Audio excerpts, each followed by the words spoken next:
What's up, blue babies? It's Neek and I'm back with another video, and you already know what to do. Go ahead and hit that like button, and if you're new, go ahead and subscribe to the channel right now. But today we're going to be talking about Black Ink Crew Season 10, Episode 13, and it was a lot going on, so we're going to try to break it down and talk about the major things that happened. Okay, so at the beginning of the episode, we have Puma, Drea, and Michelle.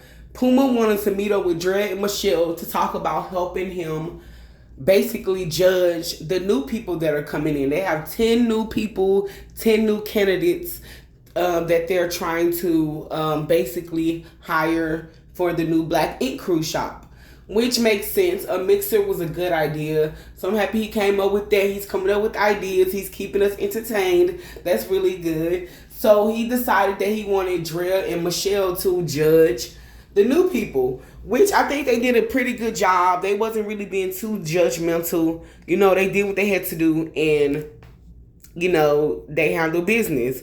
But these two, while they were at the table talking, they were just talking about, we didn't know what was happening with Ted, what's going on. Basically, is he in or is he out? Because we felt a little nervous after he got up from the dinner table and left after the meeting, the first initial meeting. So he was just, Puma was basically telling them that, yeah, we're all on board now. Everything is going good. We came up to an agreement. And I feel like Ted just, all he wanted was somebody to come at him, to talk to him like he's the boss. You know, he don't want Puma coming up with all the ideas or taking over the show, because he's going to feel like he has no say. So let's move on. So now we have Alex and Rock meeting up together, having a little, you know, boys' night, playing pool, having a few drinks, and they're discussing what happened with Crystal and Rock.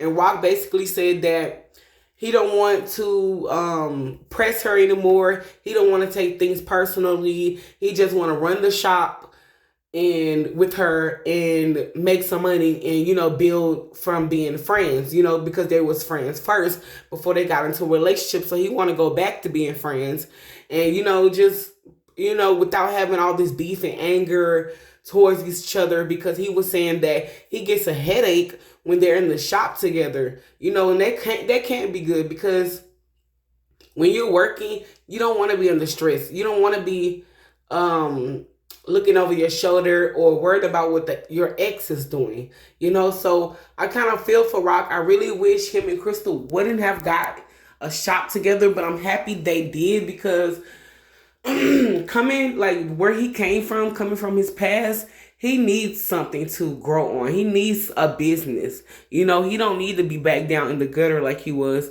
with his little brother, you know. So I'm happy for Rock. I'm happy he's moving on. He's moving forward. And hopefully things work out for him. Now let's talk about Alex. Alex is something else, aka the Vagina Slayer. He is something else, y'all. He is dating Michelle, which is the bald head girl. I'll show you a picture of her right now. He's dating her and telling her that basically he want to be single. He just want to have his fun. He don't want nothing too serious. And at the mixer, Michelle seen Alex dancing with, I think it was Genova. I don't know if it was Genova or not. It was one of those girls.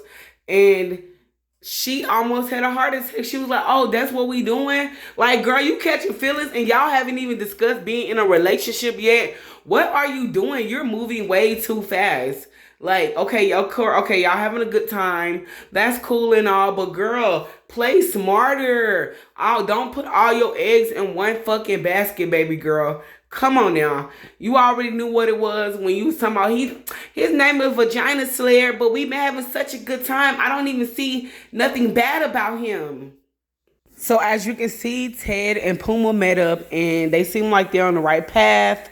They're agreeing with each other. They know what it is now. They know what to do. It's time to move on. You know, even though everybody was kind of upset about Caesar, which I understand, I don't know what it is, but this seems like a sacrifice to me. It feels like they sacrificed Caesar to, even though he got fired, but it still feels like a sacrifice because they didn't stay loyal and stay by his side and just help him run his little 6 shops that he do have. I don't know how many shops he have running right now.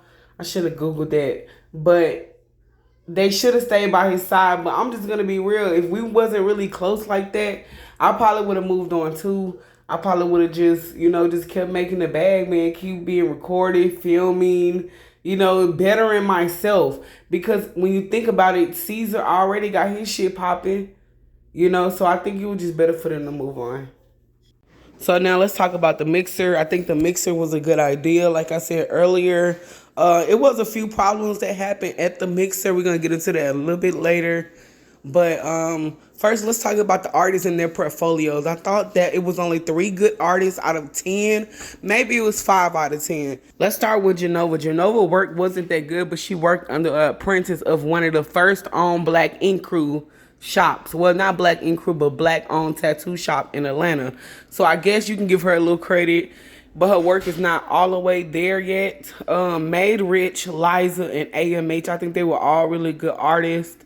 Now let's talk about the mixer a little bit. At the mixer, Michelle saw Alex dancing with Drea, and that made her very jealous. And she was just like, "What's going on?" And I'm in my head, I'm thinking, "Girl, you just got here. You are the new girl, and you're already trying to have sex with Alex. Like, girl, chill out." And they're saying that Genova is gonna be the new Sky. We don't want that. We don't need a new Sky. Sky was a drunken mess.